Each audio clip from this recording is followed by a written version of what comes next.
കേന്ദ്ര ആഭ്യന്തരമന്ത്രി അമിത്ഷാ കണ്ണൂരിലെത്തി. വിമാനത്താവളത്തിൽ എത്തിയ അമിത്ഷായെ ബി.ജെ.പി. കണ്ണൂർ സൌത്ത് ജില്ലാ കമ്മിറ്റിയുടെ നേതൃത്വത്തിൽ സ്വീകരിച്ചു. റോഡ് മാർഗം തളിപ്പറമ്പിൽ രാജരാജേശ്വര ക്ഷേത്രത്തിൽ അദ്ദേഹം ദർശനം നടത്തും. കൂടുതൽ വിവരങ്ങളുമായി കെ.ഒ. ശശിധരൻ ചേരുകയാണ്. ശശിധരൻ, അദ്ദേഹം എപ്പോഴാണ് തളിപ്പറമ്പ് രാജരാജേശ്വര ക്ഷേത്രത്തിൽ ദർശനം നടത്തുന്നത്? എന്താണ് ഏറ്റവും പുതിയ വിവരങ്ങൾ?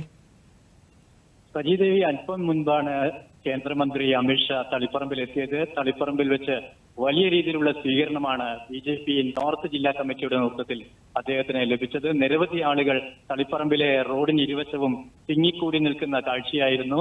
റോഡിന് ഇരുവശവും തിങ്ങിക്കൂടി നിൽക്കുന്ന ആളുകൾ അദ്ദേഹത്തിന് പുഷ്പവൃഷ്ടി നടത്തുന്ന കാഴ്ചയും കാണാമായിരുന്നു. തുടർന്ന് അദ്ദേഹം തളിപ്പറമ്പ് രാജരാജേശ്വര ക്ഷേത്രത്തിലേക്ക് എത്തിയിരിക്കുകയാണ്. രാജരാജേശ്വര ക്ഷേത്രത്തിൽ ദർശനം നടത്തുന്നതോടൊപ്പം തന്നെ സ്വർണ്ണക്കുംഭം നൽകുന്ന ഒരു ചടങ്ങ് കൂടി അദ്ദേഹം നിർവഹിക്കും. തുടർന്ന് അദ്ദേഹം കണ്ണൂർ രാജ്യാന്തര വിമാനത്താവളം വഴി ഡൽഹിയിലേക്ക് മടങ്ങും.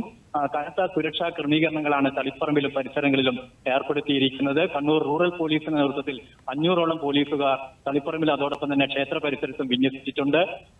നിരവധി ആളുകൾ അദ്ദേഹത്തെ കാണാനായി തളിപ്പറമ്പ് നഗരത്തിൽ തിങ്ങിക്കൂടുന്ന സ്ഥിതിയുണ്ടായിരുന്നു.